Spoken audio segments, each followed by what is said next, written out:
Now happiness is another thing that we always think it is something outside. We have to get happiness from outside, which is another unfortunate thing. So no object in this world can be dubbed as a source of happiness. No object in this world can be taken as a source of happiness. If there is one object, all of us can contact that object and get happiness. If there is any one object, it is not there at all.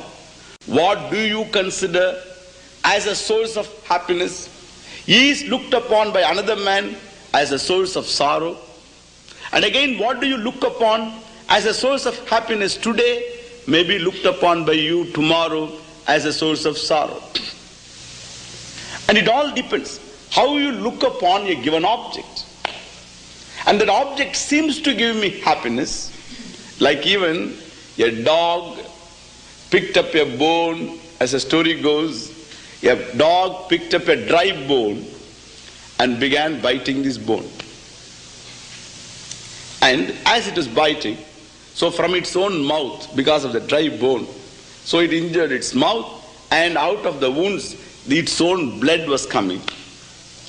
And the dog licked the blood and took the bone for meat. Hey, meat. I don't know that the dog would do that, but anyway, so he took the bone for meat.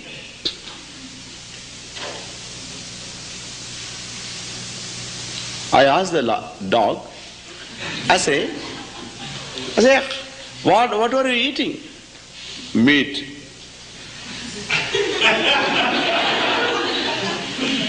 Meat. Did you eat meat? Yes. How? Because it had a lot of blood in it. How is that? I tasted blood there. How? Because before I began biting the bone, there was no taste of blood. Or you see the argument? Before I began biting the bone, there was no taste of blood. After biting the bone, there was a taste of blood. Therefore, the blood must belong to anything that I was biting. Bone he doesn't know. And therefore anything, before biting the thing, there was no blood. And after biting alone, I had the taste of blood. Therefore, it should be meat. Exactly like this. I wanted something. That something, I got it.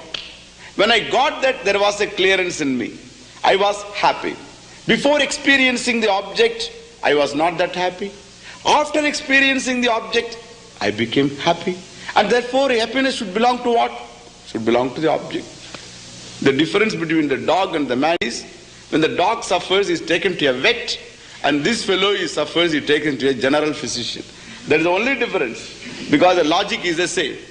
The logic is the same in as much as, well, he says that before the arrival, in the wake of the experience of the object, I got happiness. And therefore, happiness should belong to the object. If it belongs to the object, whoever comes in contact with that object should find happiness. You yourself should come into contact with the same object again and see whether it gives you the same happiness. No, it doesn't do. Your experience proves that. Therefore, the same object which gave you happiness before doesn't give you now because your mind has changed. Therefore, what is the content of a thing? Suppose you want something, and now this one thing you have been eating, suppose. So you want this particular thing to eat for a long time, and you got it. When you got it, oh, fine, beautiful and all that, it gave you a kick. Some happiness, some pleasure. If not happiness, some pleasure. The second one, the same thing. A repetition. Second one was given, the same thing was given to him. Second time, okay, it's fine. Third time, thing remaining the same. The fellow, if he's a glutton, he may accept 10 times. The same thing. 10 cakes, okay. So 10 of them he accepted. The 11th one, he says, no, I am not interested. Why, keep it there, we will see tomorrow.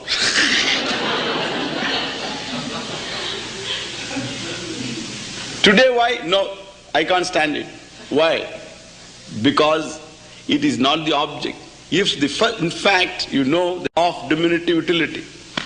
The first one gives you a kick. The second one little less. the third one still less, the fourth one still less, the fifth one still less, and the 10th one, you can't stand the sight of it. Take it away. Why? Suppose the 10th one had come first, you would have accepted it, is it not? Not the 10th one had committed any sin. It is the same as the first one. But then the 10th one, it doesn't give you anything. First one gave. Why? Not the first one is better winged than the second one, the 10th one. It is the same thing as the 10th one is, but then you wanted it. There was appetite in you, and therefore it gave you a kick, all right. But then the object itself doesn't have any content of happiness. You know this very well at home. When the mother cooks the food and one fellow jumps, oh, today he's very happy. The other fellow is depressed. Did you do that?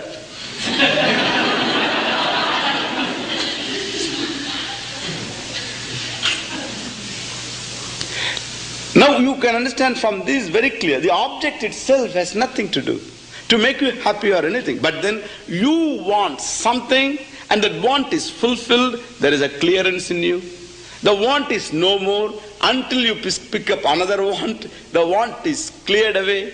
The mind is free, and you find a joy for it.